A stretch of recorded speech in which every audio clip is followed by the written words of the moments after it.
Hey guys, long time no see. I hope you're all doing well. It's been a few weeks now and I'm glad to be back with a new video. If it's your first time here, feel free to like, share, subscribe and click the notifications button so that you don't miss out, and welcome to the family. So today's is a very easy video, nothing serious, just let's just have fun here and there. Yeah, nothing to make you concentrate too much. So I'm going to share with you guys my pet peeves. So basically, pet peeves are particular things that a particular person detests, like they don't like them at all. So I have a list down here in my notebook as always, and I'll just go through them, and some have bits of stories here and there, and I hope you enjoy it. So yeah, let's get right into it. Kama kawaida, they are not in any particular order, but the deeper we go, the more serious they become. So number one, calling too many times. So you guys, you know those people who call once, twice, 5 times, 20 times. Like, I don't feel like it's necessary unless it's an emergency, but if it's not, why would you call someone 5 times, someone 10 times? Because even if you just call once or twice, that person is going to get the missed call and they'll call you back. So me personally, mtu akinipigia so many times, I'll be irritated. In fact, I won't even call back. So pet peeve number 2, false promises. I really hate false promises. You'd rather just shut your mouth than tell me you'll give me something, or you'll do something for me, or whatever promises you want to make, and then you don't fulfill them. Because you know, when you promise someone something, they are going to be waiting, then you disappoint them. It's not necessary. You'd rather just shut your mouth. So number 3, speaking to me in a language that I don't understand. I have experienced this a number of times and I get so pissed off, so irritated, to a point that I just feel like slapping someone, because I don't really feel the need or see the need ukuje uanze kuniongelesha a particular language, because in Kenya we have 2 national languages, English and Kiswahili. 2 is a variety, sio moja. So I've experienced this so many times, and especially Kikuyu. Like, so many people come to me and start talking to me in Kikuyu, and I'm just like, okay. And then there are these people, when they ask you which tribe are you, ama what's your name, and then I tell them my 2 names, alafu they say which tribe are you, and I'm Luya. Hata ukai Mluya, sijui nini. Okay, nafaa kutembea na ugali hapa hivi ndo ujue mimi ni Mluya, ama nafaa kufanya aje, ama nafaa kutembea na mguu ya kuku hivi ndo ujue mimi ni Mluya? That is very disrespectful. Ama kwani Waluya wanakanga aje? You. Pet peeve number 4, lack of basic courtesy. A person that cannot say please, thank you, and excuse me, we are over. I cannot associate with you. I don't know who raised you. I don't know which bush you come from, but I am not trying to associate with the person who comes from the particular bush that you come from, because what is so difficult with just saying thank you when someone does something good to you? What is so difficult about saying, excuse me, can I pass? Please, can you do this and this for me? Yani, that kind of entitlement, me and that kind of entitlement, different WhatsApp groups. Pet peeve number 5, categorizing people. Here I'm talking about those people who keep saying ati sijui mademu wanakwanga hivi, sijui maboy wanakwanga hivi, sijui mademu Waluya wanakwanga sijui aje. Do you really have common sense? Because at this point I feel like you need a donation, because if you say that ati women are always like this or they behave like this, I don't really feel like, in this country we are about several millions of women. I don't feel like those millions of women behave the same way, they like the same things, ama they behave in a particular way that irritates you. I find the kind of people that categorize people stupid, because I don't feel like if you say ati wanaume wa Luya sijui wanakwanga aje, I don't think wanaume wote wa Luya they were raised the same and they behave the same, ama sijui wanaume wa tribe gani sijui wanakwanga aje. They are not the same. People are the way they are because of different things, from like personality difference, the way they were raised, the environments that they came from is different. You cannot say ati all men of a certain tribe, ama all people that come from a particular area behave the same. It is not possible, it cannot be possible. Ati sijui wa Kenya wanakwanga aje, ma Nigeria. It is so disgusting, by the way. So pet peeve number 6, playing loud music or loud videos in public spaces, especially matatus. Oh my god, oh my god. Why do people think ati sasa juu unapenda hiyo video kila mtu anaipenda, ama maybe mtu ana scroll through WhatsApp status alafu ana play video, then unaona anacheka tu, ana like he's enjoying. Fine, we are not telling you not to enjoy your videos, like it's your life, enjoy it kabisa, but then are you considerate of the next person who is sitting next to you, ama who is standing next to you, ama mtu mwenye kando yako? Probably they don't like it. That is specifically why they invented earphones. Like, plug it inside your ears, usikize peke yako, stop bothering people. And then pet peeve number 9, those people who demand details of what you wear, where you go, what you do. Well, this especially with women. Like, mtu anakuona uko mahali umetake photo ama umevaa nguo fulani which they like, which is not a problem, but you know you can ask, ulibai wapi by the way? Ama when you ask me, I can offer the information to you. But there's those people who demand, ebu niambie pali ulinunua sijui, ebu niambie pali ulienda pia mimi nataka kuenda. And then if you just stutter a bit, and then they start accusing you, utaki kuniambia juu. By the way, that is very disgusting again. So pet peeve number 8, people with a loose mouth. Here I'm talking about those people who take it upon themselves ama feel the need to tell you things about yourself ama offer you solutions when you don't need them. Aki Faith, skin yako sutumie sijui nini na nini. Kwa nini skin yako imeharibika hivyo na umenona? Si usijifanye nini? Like, you don't even know what someone is struggling with. Like, maybe unani offer solutions, and that is the one thing that I'm really struggling with, that na umenona sijui na umekonda. Maybe that is the one thing that I'm really struggling with, maybe the weight ama the lack of it for that matter. And then uko tu hapo unafungua mdomo, because every single person has something within themselves that they are insecure about. It could be your eyes, your nose, your mouth, your waist, your weight, your skin, especially in this era when yani kuna so many skin issues. Mtu anakuambia, "No, umetokewa na rashes, si utumie sijui nini, si ufanye sijui nini." Like, just if you want to offer a solution, just first come and ask me, what are you doing? Like, be polite. Stop minding my business. Mind your own business. So, pet peeve number 9. Those people who do not respect personal distance. Hey, mi sijui personal distance inafaa kutoshana aje, sijui like how far. But kama hatujazoeana hivyo, please just keep your distance. Like, respect me and respect yourself. Respect yourself first of all, because why would you, especially one thing that really irritates me is people who smoke, ama smoking in general affects me like medically, because I have sinuses and hizo vitu zinaafektiana, inaweza ni clog vitu kaizo. And then people who like smoking especially, why do they like wakisha smoke ama mtu akisha kunywa pombe? You know, it's not necessary. Anataka kuja uso yake kwa hapa na kuongelesha kama uso yake kwa right here, you can't even breathe, like you are no longer breathing oxygen. At that point your oxygen is alcohol, ama you are breathing CO2. That is the kind of personal distance I'm talking about. Ama when you meet someone, they hug you, they just want to hold you, it's not necessary. Like, katujazoeana hivyo, handshake please. We can handshake ama tukihug, yeah, move kidogo, yani let's respect each other. So that is closely related to my next point, which is number 10, and which is bad breath.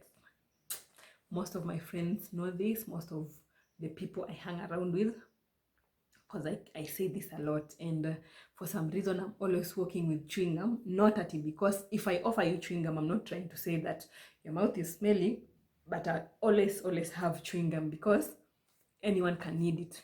Okay, by the way, bad breath huwa inaniirritate vibaya tu sana, especially because kama si ugonjwa, because I totally understand there are people who have like gum diseases and stuff like that, but even with that, like kuna vitu mingi sana, kuna mouthwash, kuna ile I don't know what it is called, ile kitu ka spray, like unaweza tembea ukisikia nikako na bad breath una spray, because I feel like if you have bad breath, you will be the first person to feel it, like you'll feel it from the inside.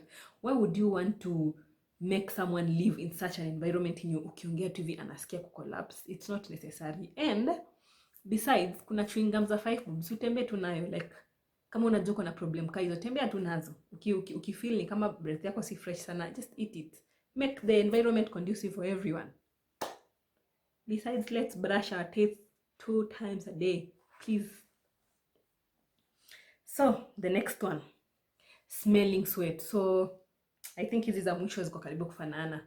Same thing, cause unless, again, I totally understand that there are people with such medical conditions that they're just smelling sweat, and yani I understand, I totally, but what I am, when I put that thing on my pet peeves, I'm talking about those people who have negligence, like yani wamejineglect tu, ama tu mtu maybe mtu hata ametoka gym but sasa anataka tu kukaa in that space, anakuja anataka kukaa na wewe akuhug muongeka kwa hapo. Please respect yourself once again, just go and shower, like just make the environment conducive for everyone, because unajua tu for a fact that unanuka sweat, because just as bad breath, ukisweat you are the first person to feel it. So just shower and make the environment conducive for everyone. And then the thing is, people who have bad breath ama sweat, they are very like, they become offended real fast, because unaweza bia tu mtu kwa uzuri tu like your breath is not that fresh ama kwa nini, because see, let's try to be hygienic, that's all I'm saying. And I feel like me, if my friend tells me, hey Faith, your breath is not that good, ama kwa nini umesweat hivyo, ama they don't have to use my exact words, like I'll be concerned. I don't want to put someone in an environment which they're not comfortable, and it's something that we can avoid. So pet peeve number 12, wiping body fluids with your hands. Like, why would anyone do that? This comes with a story, so let me tell you guys. So a few months ago, a friend of mine, like from campus, we were trying to do a project together. We were in the same department, so like to go in the same field, yeah, design and stuff kama hizo. So we met, it had been a while, so we met in a restaurant. It was just in the evening, we were trying to have coffee. So mimi nikafika hapo, he got there before me, and ni kama sio alikuwa anakimbia ama alikuwa anatembea haraka ama whatever. So alikuwa amesweat kidogo, like ile sweat ina hang hapa hivi. I feel like the first thing ingekuwa tu like wipe too, because it's not a conducive environment. Tumeenda tumekaa hapo nataka kunywa coffee, then I can just literally see sweat hanging on your face hapa. It's disgusting. And then to make it worse, ikaanza kuteremka. Then guess what the guy does? Anapanguza na mkono. Oh my god, I really lost concentration kabisa. And to make it worse, serviettes zilikuwa right hapo hivyo kando ya cup yake, like kulikuwa na serviettes, hiyo bucket ya serviettes. Like I would prefer achukue tu serviette hata kama ni kwa restaurant apanguze, other than using your hands. And that's not even all. So he ordered his coffee, me I ordered coffee and cake. So this guy alikuwa tu ameorder like coffee peke yake. So when my cake came, hata sijaanza kukula, akachukua akakata. Like, okay, tulikuwa tumezoeana kampo, but it's been several years, we have grown, we are different people right now, maybe hatujazoeana na hiyo design. Ameshachukua keki yangu ameanza kukata, which I did not mind, but just keep in mind a few seconds ago alikuwa amepanguza nini yake na sweat. So I lost concentration. Like vitu zenye tulikuwa tumeongea before nilikuwa nazo kwa akili, but after that like nilikuwa akili yangu ilikuwa lost kabisa. Then akakata cake, tena akachukua akakula na fork yangu, and I was just done paka nilishiba, because yani it's so disgusting honestly. Ameshapanguza sweat na mkono on the same hands, anatumia kushika fork. Guys, you get the point. Please stop wiping tears. Okay, well, tears you can, like mucus, mate kwanza zile za huku hivi. I know this is very disgusting, zile za huku hivi unapanguza na mkono. That is why handkerchiefs are as cheap as 20 bob, and they are renewable. Like unaweza washa weke kwa mfuko, like that 20 bob unaweza itumia for so long. We have serviettes, we work with tissue, all that. Unless ni special circumstances, some special occasions, like tears, like unajua unaweza lia to any time, that's fine. But hizo body fluids zingine disgusting, oh my god. I really hate it. I personally really hate it. So pet peeve number 13.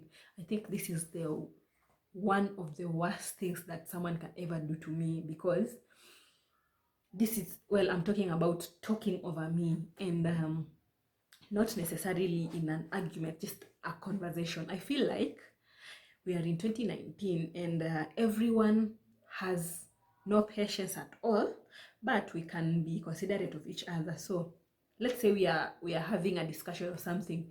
Can I say my point? I finish, then you say your point, because personally, unless it's an argument, I do not interrupt people. So please do not interrupt me.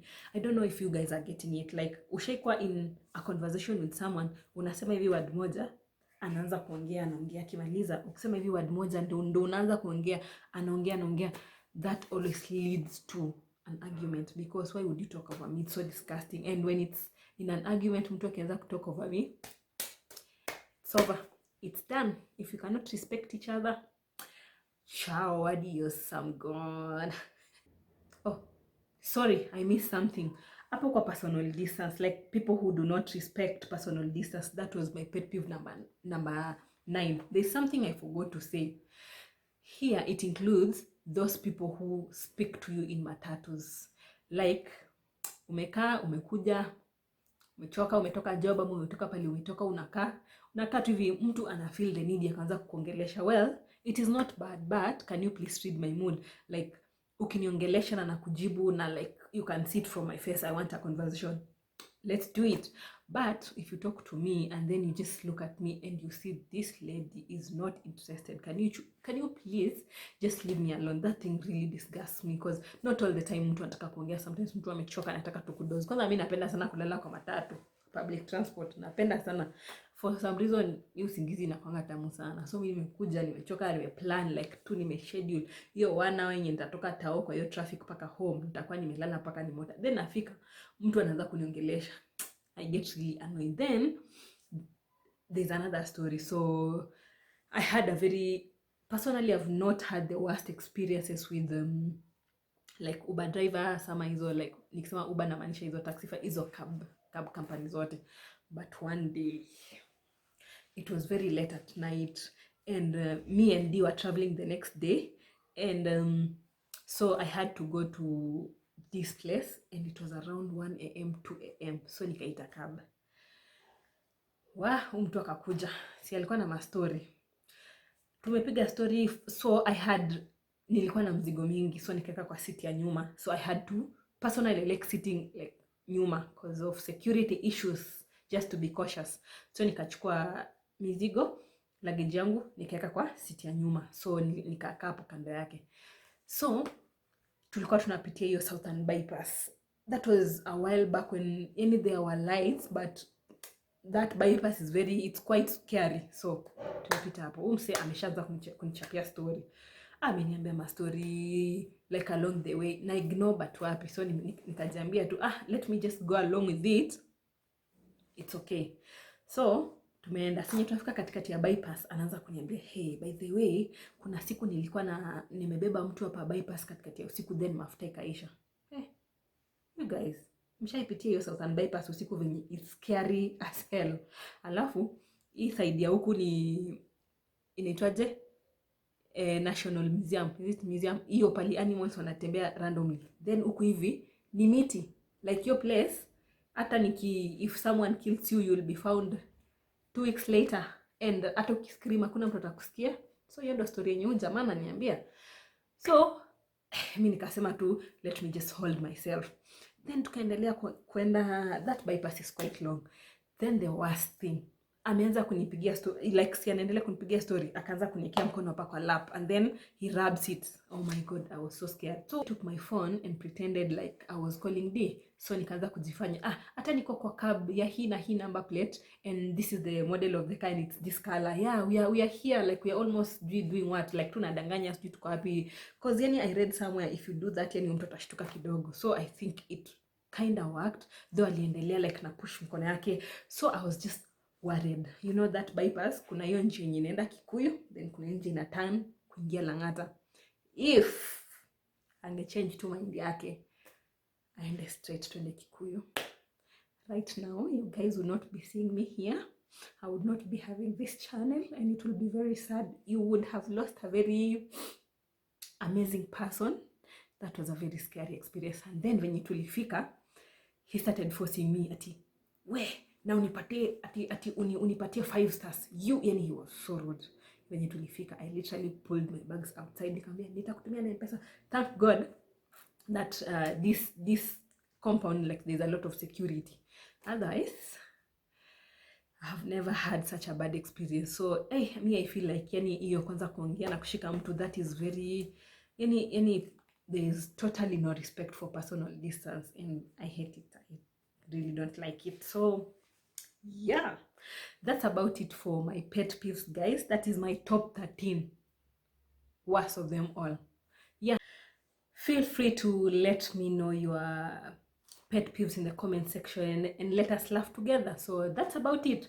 Thank you so much for watching. As always, it's always a pleasure, and feel free to like, share, subscribe. If you are new here, don't forget to subscribe. And thank you so much. We are now at 175 subscribers, and I am so happy. I didn't know it will come this far, but yeah, we're here. So let's keep growing. Feel free to invite your friends and your friends' friends and your mother's friends and your father's friends, all your friends and their friends, to like, and let's grow the family. Always feel free to suggest topics that you'd like me to talk about. I intend to make more of story times and more interesting content. Thank you so much for watching. Have a great week ahead. Bye.